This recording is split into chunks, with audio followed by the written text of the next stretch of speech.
제20과 이웃을 사랑하는 생활, 여러분이 가지고 있는 교재 74페이지가 되겠습니다. 이웃을 사랑하는 생활이라는 제목으로 함께 은혜를 나누기를 원합니다. 우리 주님께서 우리 성도들에게, 예수 믿는 우리 성도들에게 주신 세 계명이 있습니다. 첫째는 바로 하나님을 사랑하라는 것이고, 둘째는 내 이웃을 내 몸과 같이 사랑하라라는 말씀입니다. 그래서 이 세 계명을 한마디로 줄인다면 사랑을 강조하고 있습니다. 여러분, 우리 기독교에서 사랑을 빼버리면 어떨까요? 아마 기독교는 존재할 수 없을 것입니다. 왜냐하면 기독교 자체가 바로 사랑으로 세워진 종교이기 때문입니다. 하나님이 저와 여러분을 사랑하셔서 독생자 예수 그리스도를 이 땅에 보내시고, 그 예수님을 믿고 구원받아 하나님의 자녀가 되어서 오늘도 이렇게 믿음 안에 살아가고 있습니다. 그래서 가만히 생각해 보면은요, 참 우리 자신은 구원받을 수 없고, 또 이렇게 믿음 생활할 수 있는 그런 정말 믿음 안에서 의로운 그런 모습이 전혀 없음에도 불구하고 하나님이 우리를 사랑하셔서, 우리를 택하셔서 부르셔서 우리가 하나님의 자녀 되어진 줄 믿습니다. 사랑이에요. 하나님의 사랑을 빼버리면은요, 기독교의 그 참된 그 감격, 은혜를 누릴 수가 없습니다. 여러분, 행복한 가정을 이루는 데 있어서 가장 중요한 것은 무엇일까요? 그것은 바로 사랑입니다. 여러분, 가정 안에서 화목함을 누리고 기쁨이 넘치고 은혜가 넘치는 길은요, 사랑할 때 가능한 것입니다. 여러분, 음식 맛도요, 그때그때 다르더라고요. 저희 아내도 집에서 음식을 만들면요, 어떤 때는 맛있다가 어떤 때는 더 맛있다가. 여러분, 놀랐죠? 그렇게 말해야 돼요. 네. 여러분, 가정 안에도 이 사랑이 없으면 가정이 존재하기가 어렵습니다. 하물며 교회라고 하는 공동체, 예수 그리스도를 구주로 삼고 믿음 안에서 각양 다른 모양과 또 어떤 배경과 환경 속에서 살다가 여러분, 우리가 만났잖아요. 그런데 이렇게 다양한 그런 성도들이 만난 곳인 이 교회 안에 사랑이 없다면 여러분, 그 공동체는요, 존재하기가 어렵습니다. 그 안에서 기쁨을 누린다라는 것은 상상할 수가 없습니다. 그러나 여러분, 교회 안에 사랑이 있으면 그 어떤 것도 이겨낼 수 있는 줄 믿습니다. 여러분, 사실 세상에서야 많이 배우고 적게 배우고 뭐 그런 것들이 어떤 세상의 기준이 되기도 하고, 또 여러 가지 자라온 여러 가지 배경이라든지 또 각자 살아온 어떤 그런 풍습에 따라 어떤 판단이 되어지지만, 교회는 그렇지 않습니다. 교회는요, 그 어느 누구든지 다 들어올 수 있는 것이 교회입니다. 촌 사람도 오고요, 도시에 사는 사람도 오고요, 다 각양각자가 다 다르지만 교회 안에서 하나로 묶을 수 있는 힘은 바로 사랑입니다. 그래서 여러분, 교회가 은혜롭게 유지되려면요, 반드시 그 안에 사랑이 있어야 합니다. 그러므로 우리가 서로 사랑하면서 살아가는 것을 하나님이 기뻐하신다라는 것을 꼭 기억하실 수 있기를 바랍니다. 여러분, 요즘에 어떻습니까? 사랑이 느껴지시나요? 네, 교회 나올 때마다 하나님이 주시는 풍성한 사랑을 경험하고 있습니까? 아멘, 아멘, 할렐루야. 여러분, 그래요. 교회 나올 때마다 하나님이 주시는 사랑, 또 성도 간에 느끼는 사랑, 여러분, 그 사랑이 얼마나 큰지 모릅니다. 저는 요즘에 우리 장로님들과 함께 또 2021년도를 준비하면서 연말을 보내고 있습니다. 근데 여러분, 우리 장로님들 만나고 그러면요, 그 장로님들이 제게 주시는 사랑이 느껴져요. 얼마나 기쁜지 모릅니다. 참 나이도 어리고 부족한 저지만 그러나 우리 장로님들이 귀하게 여겨주시고 사랑해 주시는 것을 느낄 때마다 야, 참 목회자가 행복하구나. 여러분 이런 것을 느낍니다. 여러분 교회 안에는 이런 따뜻한 사랑이 있을 때 교회가 살아나고 생명력이 있을 줄 믿으시기를 바랍니다. 특별히 우리가 오늘은 이웃을, 내 주변에 있는 사람들을 사랑하는 믿음의 성도가 되어야 할 것을 말씀하고 있습니다. 자, 그러면 이웃을 사랑한다라는 것은 무엇을 말할까요? 여러분 우리가 말로만 사랑합니다, 형제님 사랑하고 자매님 사랑합니다, 예수님의 이름으로 사랑하고 축복합니다, 말로 되는 게 아니에요. 정말로 사랑한다라는 것이 무엇입니까? 에릭 프롬이라고 하는 사람이 사랑의 기술이라고 하는 책에서 사랑을 5가지로 설명하고 있습니다.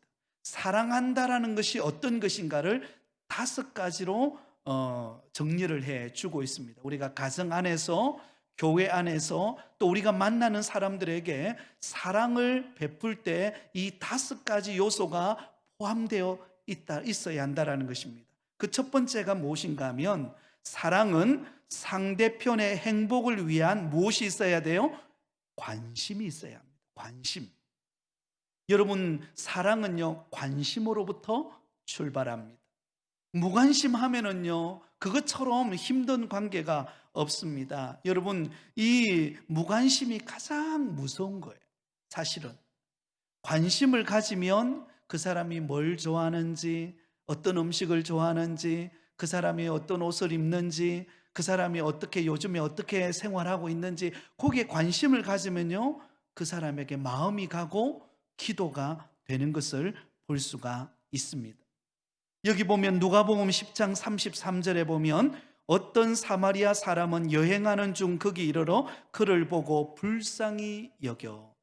어떤 사람이 사마리아로 내려가다가 강도를 만났습니다. 그리고는 가진 것은 다 빼앗겨 버리고 그리고 매질을 당해가지고 거의 죽을 지경이 된 거예요. 그런데 그때 어떤 사마리아 사람이 그곳을 지나가다가 그만 죽게 되어진 그 사람을 보고는 불쌍히 여깁니다. 관심이죠. 불쌍히 여기며 그에게로 다가가고 있는 것을 볼 수가 있습니다. 여러분 이 관심이라는 것이 얼마나 중요한지 모릅니다. 관심을 가지면 사랑하는 마음이 생깁니다. 관심을 가지면 그 사람의 필요를 발견하게 됩니다. 여러분 가장 무서운 게 있어요. 로마서에 보면 하나님을 떠난 사람들, 하나님을 떠나서 자기 마음대로 사는 사람들에게 하나님이 내리시는 벌이 있습니다. 하나님이 내리시는 벌이 무엇인가 하면 바로 유기라는 단어입니다. 다시 말하면 내버려 두는 거예요. 그냥 내버려 두는 겁니다. 죄를 짓든 뭐 범죄하든 악한 행위를 저지르든 그냥 하나님이 버린 사람은 그냥 내버려 두는, 이것을 신학적인 용어로 유기라고 말합니다. 그냥 내버려 두는 거예요. 그 세상 사람들은 그냥 내버려 두니까 좋은 것처럼 생각하지만 그 내버려 둠이 여러분 그것이 심판입니다. 정말 사랑하면은요 관심을 갖게 되는 것입니다. 아이고 오늘 권사님 머리 하셨네요. 이것도 관심이에요. 사랑의 관심, 그죠? 한마디 해주는 거, 옆에 계신 성도님 보면서 집사님 참 보고 싶었어요. 오늘 이렇게 만나니 너무 반갑습니다. 그 한마디의 관심이 마음의 문을 열고 사랑을 느끼게 만들어 주는 것입니다. 자, 두 번째는 사랑은 상대편의 행복을 위한 책임감을 갖는 것입니다. 책임감을 갖는 것입니다. 자, 여기 어떤 사마리아 여인이 그 강도를 만나서 그의 죽게 되어진 그 사람을 불쌍히 여기고 관심을 가지고 그에게 다가갔죠. 그런데 관심만 가진 것이 아니라 그 아픔을 도와주기 위한 책임감을 가지는 것을 볼 수가 있습니다. 자, 그게 누가복음 10장 34절입니다. 같이 읽겠습니다. 시작. 가까이 가서 기름과 포도주를 그 상처에 붓고 싸매고 자기 짐승에 태워 주막으로 데리고 가서 돌보아 주니라. 여러분, 불쌍하다 그냥 관심만 가지고 스쳐갈 수도 있어요. 네, 지금 너무 바쁜데 하고 가버릴 수도 있습니다. 그런데 이 사마리아 사람은 어떻게 합니까? 그에게로 가까이 다가가서 기름과 포도주를, 그 소독이 소독할 수 있는 포도주를 그 상처에 부어줍니다. 그리고는 그 아픈 상처를 싸매어 가지고는 그를 짐승에 태워서 가까운 주막으로 데려가는 것을 볼 수가 있습니다. 그 한 사람, 죽어가는 그 한 사람을 살려야 되겠다라고 하는 그 책임감이 그의 행동으로 나타나고 있는 것을 볼 수가 있습니다.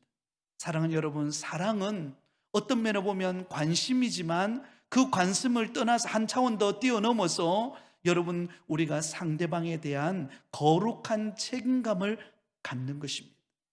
아프고 힘들고 연약한 성도가 있다면 그 사람의 이름을 부르고 기도해주고, 그 사람에게 한번 연락해주고, 그래 집사님 어떻게 지내냐고, 지금 기도하고 있다고, 집사님 힘내시라고, 여러분 그렇게 관심을 가져주고, 뭔가 내가 그 작은 것이지만 정말 책임감을 가지고, 영적 책임감을 가지고 돌볼 때, 그때 하나님의 은혜가 임하게 되어지는 줄 믿으시기를 바랍니다. 세 번째는, 사랑은 상대편의 행복을 위한 존경입니다. 존경. 여러분, 서로를 존경해야 한다라는 것입니다. 여러분, 부부간에도 서로 존경하는 마음이 필요합니다. 근데 이 존경은요, 은으로 나타납니다.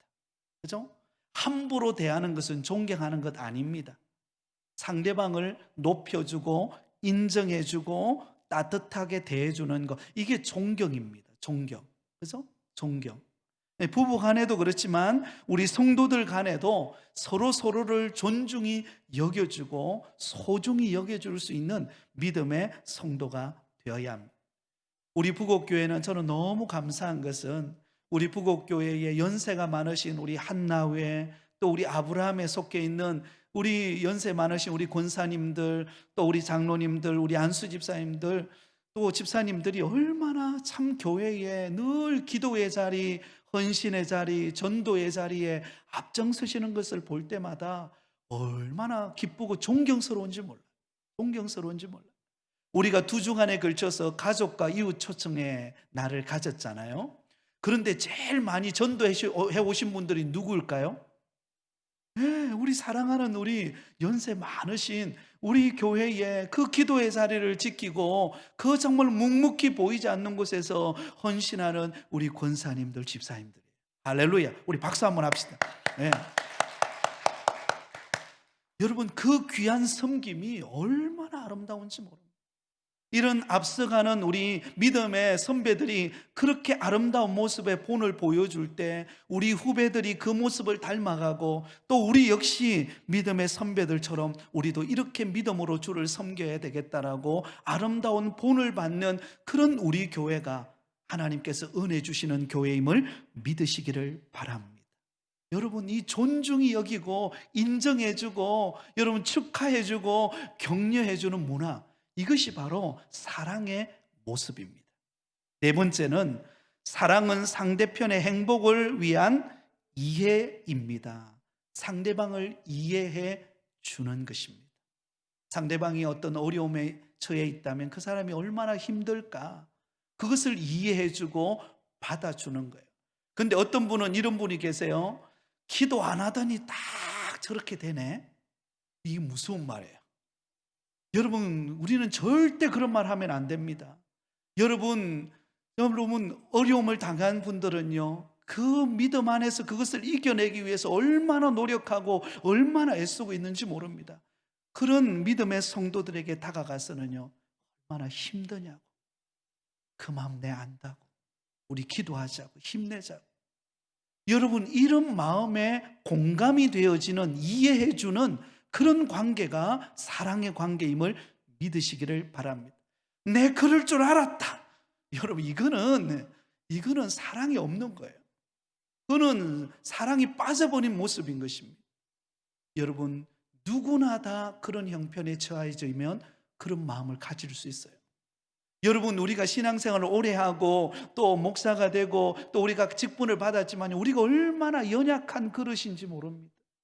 여러분, 우리가 마치 유리그릇과 같대요.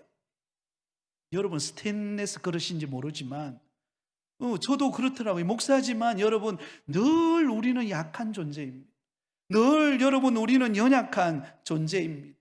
연약한 존재예요. 내일 새벽에도 그 말씀을 전하겠지만 어떤 목사님이 계셨대요.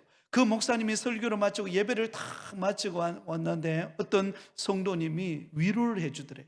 목사님 힘드시죠? 용기 내세요. 근데 그 말이 너무 은혜가 돼가지고 눈물을 펑펑 쏟아버렸대. 근데 그 목사님이요, 미국에서 대단한 목사님이에요. 세계적인 목사님이에요. 그런데 성도의 그 이해해주는 그 한마디의 말이 감동이 되더라는 거죠.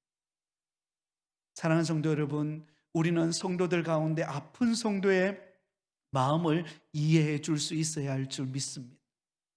항암 치료받고 있는 우리 장로님, 집사님, 또 여러 가지 어려움 속에 있는 성도들, 우리가 그 성도들 편에 서서 그 입장에 서서 우리가 이해해주고 받아주고 기다려줄 때 그곳에 사랑이 싹트게 될 것입니다.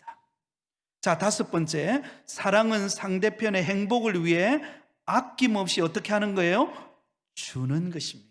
아낌없이 주는 거예요. 계산하지 않고 주는 거예요. 내가 가진 것 나누어주고, 기도로 나누어주고, 사랑으로 나누어주고, 이게 바로 사랑의 모습이다라는 것입니다. 여러분, 부모가 자녀를 향한 사랑이 그렇지 않습니까? 여러분, 부모는 자녀를 향하여 언제든지 희생하고 나누는 것이 부모의 마음입니다. 그러므로 여러분, 사랑은 요구하는 것이 아니라 내가 가진 것을 아낌없이 나누어주는, 희생하는 사랑이라는 것을 우리는 꼭 기억하실 수 있기를 바랍니다. 자, 다섯 가지를 정리해 보겠습니다. 핵심만 한번 정리해 볼게요. 사랑은 첫 번째 뭐예요? 관심이다. 한번 따라하겠습니다. 관심이다. 두 번째는 뭐예요? 책임감이다. 책임감이요. 세 번째는 뭐예요? 존경하는 것이다. 네 번째는요, 이해하는 것이다. 다섯 번째는요, 아낌없이 주는 것이다. 멋있잖아요, 여러분. 이러한 사랑이 우리 교회 지금 점점 싹트고 점점 열매 맺고 있는 줄 믿으시기 바랍니다. 아멘. 자, 이런 사랑의 특징이 있습니다. 그 밑에 보면 나오죠. 자발적이다라는 거예요. 이건 억지로 되는 게 아닙니다. 누가 시켜서 마지못해서 하는 게 아니라 내 안에서 받은 은혜를 생각하고 우러러 나오는 자발적인 사랑이어야 한다는 것입니다. 그리고 진실되어야 합니다. 진실함. 여러분, 이 진실함을 이길 수 있는 것은 없습니다. 진실함이 중요합니다. 솔직하고 따뜻하게 진실하게 다가가는 거예요. 그 다음에 본질적이고 희생적이고 이타적이고 실천적이고 그리고 주는 것이고 용서하는 것입니다. 이러한 마음을 가지고 사랑하라는 것입니다. 그러나 사랑에는 또한 거짓 사랑도 있죠. 그게 보면 연극적인 것, 그런 척 하는 거예요. 그죠? 그런 척, 안 그런 척 이렇게 하는 거, 이기적인 것, 불순적인 것, 이심적인 것, 딴 목적을 가지고 또 가변적인 것, 상황에 따라 바뀌는 것, 그런 사랑이 아니라 진실된 사랑을 하기를 주님이 원하신다라는 것입니다. 자, 그러면 어떻게 이웃을 사랑해야 합니까? 방법을 이야기하죠. 내 몸같이 사랑해야 합니다. 여러분, 우리는 다 자기 몸을 사랑합니다. 가꿉니다. 아낄 줄 압니다. 마찬가지로 우리가 다른 사람들을 대할 때, 다른 성도를 대하고 이웃을 대할 때 내 몸을 아끼듯이 이웃을 사랑하는 마음이 있어야 한다라는 것입니다. 마태복음 22장 39절에 보면 둘째도 그와 같으니 내 이웃을 내 자신같이 사랑하라 하셨으니, 주님이 우리를 사랑하셔서 자기의 생명을 내어준 것 같이 우리가 서로를 사랑하는, 내 몸을 아끼듯이 다른 사람을 사랑할 줄 아는 마음이 있어야 한다라는 것입니다. 자, 그리고 예수님이 우리를 사랑하는 것 같이 사랑해야 합니다. 연결되어지는 이야기죠. 주님이 우리를 위하여서 어떻게 하셨습니까? 희생적인 사랑을 보여주셨죠. 친히 십자가에 못 박히셔서 죄인된 우리를 대신하여 희생 제물이 되어주신 분이 우리 예수님 아닙니까? 그리고 예수님은 우리에게 뭔가를 보답을 바라는 것이 아니라 전부를 내어주셨던 것을 볼 수가 있습니다. 마태복음 10장 8절에 병든 자를 고치며 죽은 자를 살리며 나병 환자를 깨끗하게 하며 귀신을 쫓아내되 너희가 그저 받았으니 그저 주라 라고 말하고 있습니다. 또한 주님은 섬기는 사랑임을 보여줍니다. 마태복음 20장 28절을 우리 같이 한번 읽겠습니다. 시작. 인자가 온 것은 섬김을 받으려 함이 아니라 도리어 섬기려 하고 자기 목숨을 많은 사람의 대속물로 주려 함이라. 섬기러 오셨던 것을 볼 수가 있습니다. 또한 네 번째, 함께 울어주는 사랑임을 보여줍니다. 다섯 번째, 실수에 대하여 용납하는 사랑인 것을 말하고 있습니다.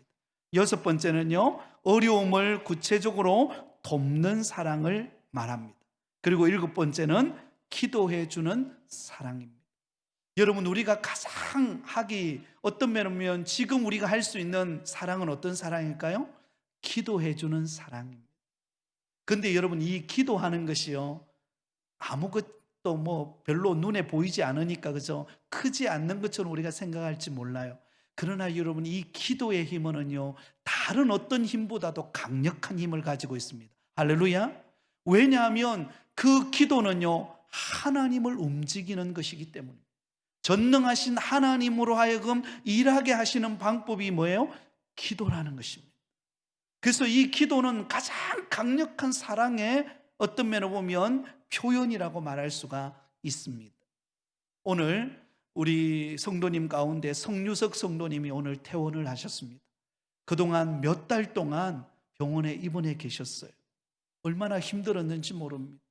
뇌의 기능이 정상적이지 못해가지고 발작을 하고 또 여러 가지 이 정신적인 약간의 어떤 그런 오락가락하는 그런 일들도 있으면서 그래도 몇 개월 동안 정말 힘든 과정을 거쳤습니다. 그런데 그 과정 속에서 우리 유집사님과 또 우리 성도들이 새벽마다 또 예배 때마다 우리가 합심하여서 기도하지 않았습니까? 그랬더니요, 하나님께서 놀랍도록 은혜를 베풀어 주셨어요. 사실 처음에 병원에 입원할 때는요, 사실 혹시나 이 팔 다리를 혹시 못 움직이는 건 아닌가라고 할 정도로 심각한 상황이었어요. 굉장히 심각한 상황이었어요. 병원에서도 이거 좀 지켜봐야 되겠는데 굉장히 어려울지도 모르겠습니다. 그런 이야기까지 있었거든요. 그런데 우리 성도님들이 마음을 모으고 힘을 합하고 기도하고 함께 부르짖었을 때 하나님께서 그 기능들을 회복시켜 주시고 오늘 퇴원하게 하셨습니다. 할렐루야. 여러분, 그 성유석 성도님이 내일 새벽부터 나온대요. 은혜인 줄 믿습니다. 유정숙 집사님이 모시고 온대요. 와서 이제는 예전에는 뭐 술과 담배에 사로잡혔지만 이제는 정말 진짜 주님 되시는, 그죠? 세상의 주가 아니라 이제는 우리의 영혼을 구원하는 주님 되시는 주님 앞에 나와서 마음을 토하고 은혜를 구하고 기도하고 더 주님을 바라볼 수 있도록 힘쓰겠다라고 이야기하는 것을 들을 때 얼마나 기뻤는지 모릅니다. 사랑하는 성도 여러분, 우리의 기도는 결코 헛되지 않습니다. 여러분, 선교제에 가서 선교하는 선교사님들을 위하여서 우리가 물질적으로도 후원해야 하지만 그 무엇보다도 가장 강력한 무기와 사랑은요, 기도에 있습니다. 우리가 이곳에서 기도하면 하나님께서 가셔서 역사하실 것입니다. 선교사님을 통해 잃어버린 영혼을 구원하는 놀라운 구원의 열매를 맺게 하실 줄 믿습니다. 여러분, 이 기도의 맛을 경험하면요, 놓칠 수가 없는 겁니다. 하나님의 역사하심을 경험하는 것입니다. 그래서 누군가가 어떤 어려움을 대한 소식을 듣고 어떤 성도님의 가정에 이런 일이 있다라고 하는 소식이 들려지면 제일 먼저 무릎 꿇어 기도하는 거예요. 하나님 도와달라고, 하나님 역사해달라고. 그러면 하나님께서 일하시고 응답하시는 것을 보게 됩니다. 사랑하는 성도 여러분, 오늘 이 자리에 나와서 저와 여러분이 기도에 무릎을 꿇고 기도할 때 하나님의 사랑은 흘러갈 줄 믿습니다. 우리 성도들의 가정에 흘러갈 것입니다. 우리 자녀들에게로 흘러갈 것입니다. 하나님의 놀랍게 회복하는 응답을 체험하는 역사가 있을 줄 믿으시기 바랍니다. 사랑은 이런 것입니다. 사랑은 이런 것이에요. 느헤미야가 회파 하나니를 통하여서 이스라엘 성벽은 다 파괴되어져 버리고 이스라엘 백성들은 공경에 빠졌다라는 소식을 들었을 때 여러분, 느헤미야가 어떻게 합니까? 하나님 앞에 나아가서 간절히 부르짖어 기도합니다. 하나님, 이 황폐화되어 버린 우리 민족, 이 이스라엘 민족을 회복시켜 달라고. 하나님께서 아브라함과 이삭과 야곱에게 언약하셨던 그 조상들에게 약속하신 그 언약이 우리 땅 가운데 이루어질 수 있도록 하나님이 역사해 달라고 하나님 앞에 기도하기 시작합니다. 그 먼 페르시아 지역에서, 땅에서 그 기도를 하나님 앞에 간절히 기도할 때에 하나님께서 역사하셨어요. 그리고는 왕의 마음을 움직이시고 그 느헤미야를 바로 하나님이 위대하게 쓰임받는 그 무너진 성벽을 쌓고 하나님의 역사를 회복하는 일에 이 느헤미야를 하나님이 들어 쓰시는 것을 볼 수가 있습니다. 그러므로 여러분, 진정한 사랑은 기도에 있다는 것을 잊지 마시기 바랍니다. 그래서 서로를 위하여 기도하고 생각날 때마다, 얼굴을 볼 때마다 여러분 기도해 주시기 바랍니다. 저는 그렇게 합니다. 서로 만나고 스쳐 지나갈 때마다 하나님, 저 집사님 이런 기도 제목이 있는데 하나님께서 역사해 주시고 응답해 주세요. 하나님이 그대로 이루시는 것을 볼 수가 있습니다. 여러분, 주님 앞에 기도하는 믿음의 성도가 되시기를 바랍니다.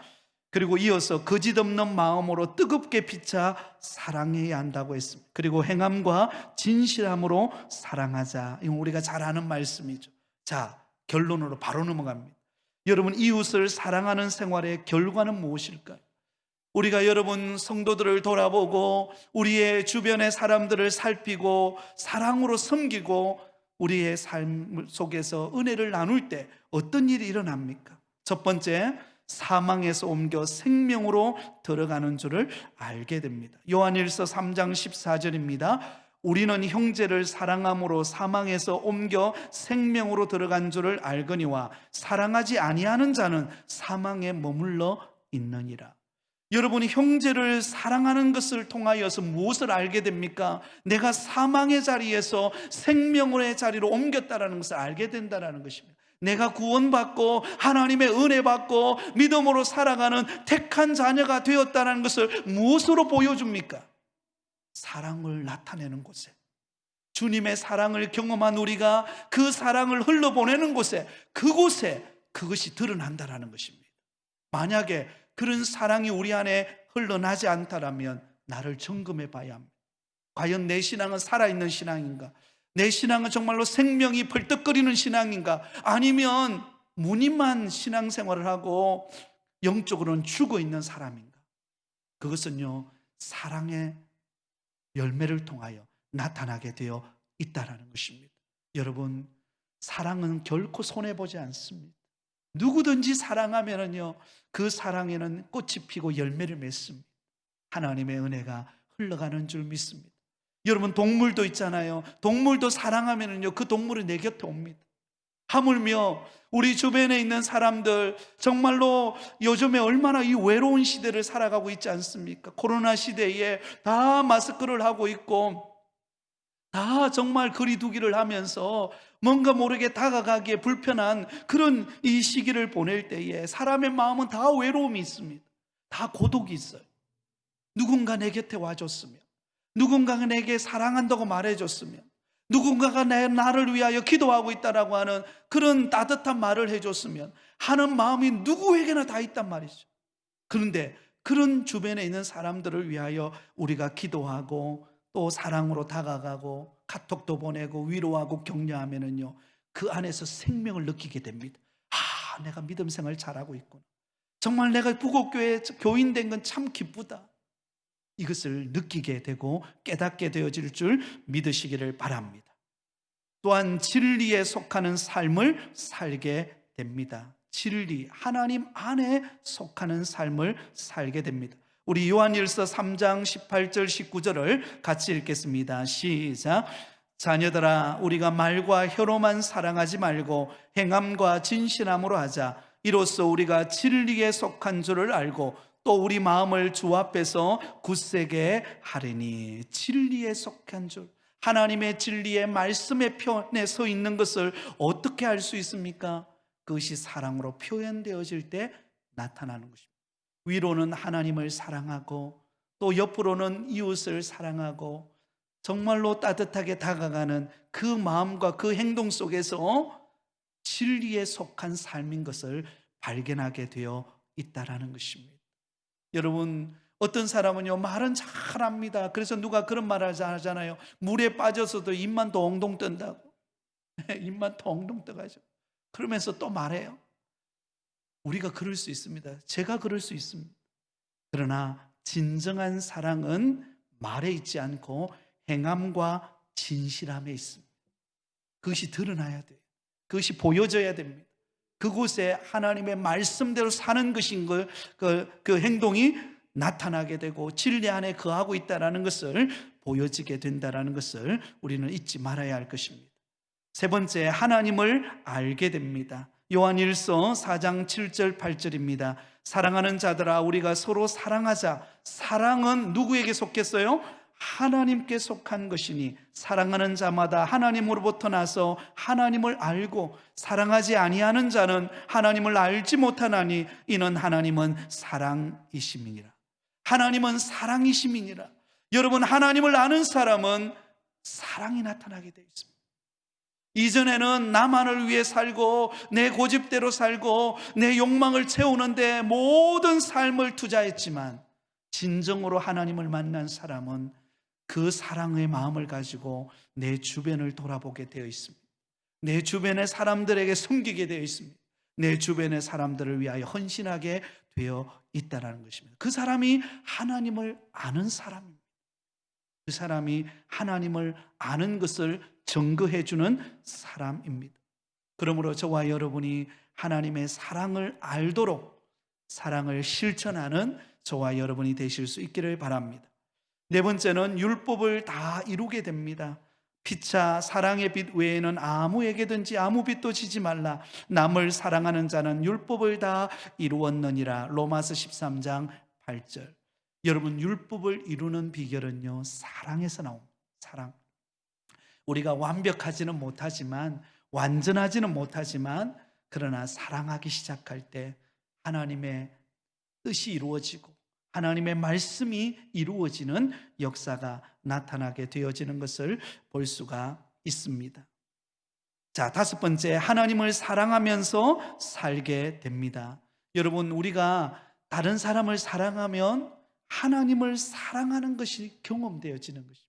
하나님을 사랑하면서 살게 되어지는 것을 볼 수가 있습니다. 요한일서 4장 20절 우리 같이 읽겠습니다. 시작. 누구든지 하나님을 사랑하노라 하고 그 형제를 미워하면 이는 거짓말하는 자니 보는 바 그 형제를 사랑하지 아니하는 자는 보지 못하는 바 하나님을 사랑할 수 없느니라. 여러분, 하나님을 사랑한다는 것을 어떻게 알 수 있는가? 다른 사람을 사랑할 때 알 수가 있다라는 것입니다. 여러분, 이전에는 우리가 나만 생각하고 그렇게 살았던 내가 이제는 주변을 돌아보고 이제는 사랑을 베풀기를 원하고 섬기기를 원하고 점점 변해가고 있다는 것은 은혜 받고 있다는 증거입니다. 하나님의 사랑을 느끼고 있다는 증거입니다. 이 사랑이 우리를 통하여 흘러가실 수 있기를 바랍니다. 여섯 번째는요, 빛 가운데 가하여 끄리낌이 없는 삶을 살게 됩니다. 여러분, 우리가 다른 사람을 사랑하면요 끄리낌이 없어요. 사랑하는 사람은요 결코 끄리낌이 없습니다. 여러분, 누구 앞에서도 당당할 수가 있는 것입니다. 그죠? 그게 아름다운 모습 아니겠습니까? 그죠? 이런 모습이 우리 가운데 나타나기를 바랍니다. 일곱 번째, 하나님이 우리 안에 거하시고 그의 사랑이 우리 안에 온전히 이루어지게 됩니다. 마지막 여덟 번째, 모든 사람이 우리를 주님의 제자인 줄 알게 됩니다. 여러분, 우리가 주님을 따르는, 정말로 주님을 따르고 순종하고 믿음으로 살아가는 것을 무엇으로 압니까? 사랑하는 것을 통하여 아는 것입니다. 다른 사람에 대한 관심, 다른 사람의 연약함에 대한 책임감을 갖는 것, 그리고 상대방을 존경히 여기는 것, 그리고 그 사람을 이해하고 아낌없이 나누어주는 것, 그것이 사랑임을 오늘 우리에게 강조해 주고 있습니다. 여러분, 우리가 사랑에 대해서 하도 많이 듣다 보니까는요, 알기는 참 많이 압니다. 그죠? 많이 알고 많이 가르쳐요. 저도 마찬가지입니다. 많이 가르칩니다. 그러나 많이 가르치고 많이 아는 것보다 더 중요한 것은요, 작은 일에 사랑을 실천하는 겁니다. 그래서 제가 오늘 줄였어요. 양은 제일 많은 양인데 일부러 줄인 이유가 말보다 뭐가 중요하다고요? 삶의 행동이 중요하기 때문입니다. 저와 여러분이 이 말씀을 잘 알고 있는 말씀이지만 이제부터 그 사랑을 실천하며 나아가는 저와 여러분이 되실 수 있기를 바랍니다. 정리하고 마치겠습니다. 사랑하는 것은 5가지예요. 첫 번째 뭐예요? 관심. 여러분, 누구에게 관심을 가져야 할까요? 한번 생각해 보세요. 내가 관심을 주어야 될 대상, 내가 정말 다가가야 될 상이 누구인가를 생각하는 겁니다. 두 번째는요, 책임감입니다. 그 관심을 가졌다면 그 아픔과 어려움에 대한 거룩한 책임감을 갖는 것입니다. 그리고 세 번째는요, 그 상대방을 존경하고 존중히 여겨주는 것입니다. 그리고 네 번째는요, 이해하는 거예요. 이해하죠. 그리고 마지막 5번째는요, 아낌없이 주는 것입니다. 내가 줄 수 있는 것이 무엇이 있을까요? 내 주변에 있는 사람들에게 기도를 줄 수 있고 또 내가 가진 작은 것을 나눠줄 수도 있을 것입니다.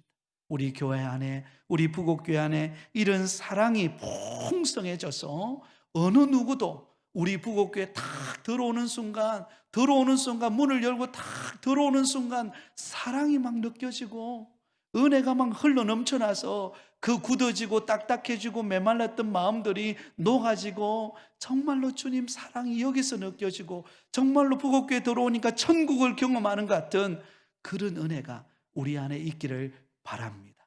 먼저 이 은혜를 저와 여러분이 경험하시기를 바랍니다. 예. 저는 요즘에 우리 또 몇 분이 낮에 오셔서 또 교회를 이렇게 쭉 돌아보시면서 청소도 하시고 또 이렇게 참 살피시는 것을 보면서 제가 얼마나 감사한지 몰라요. 그 바쁜 일과를 보내다가도 또 이렇게 시간을 내셔가지고 오셔가지고 수고하시고 살펴보시고 또 행정적으로 정리하시고 또 각자 역할에서 그 감당하는 모습들을 보면서 야, 우리 부곡교회는 저력이 있다. 할렐루야. 여러분, 하나님께서 우리 교회에 놀라운 은혜를 주시는 줄 믿습니다. 우리 교회는 저력 있는 교회입니다. 우리 부곡교회는 하나님이 축복하시는 교회입니다. 여러분, 앞으로 보십시오. 5년이 지나고 10년이 지나고 나면 우리 부곡교회가 이 지역에, 이 부산 땅에서 선한 역할을 감당하는 교회로 우뚝 세워 가실 것입니다. 여러분, 그게 보이십니까? 저는 보입니다. 여러분들도 보고 계실 것입니다.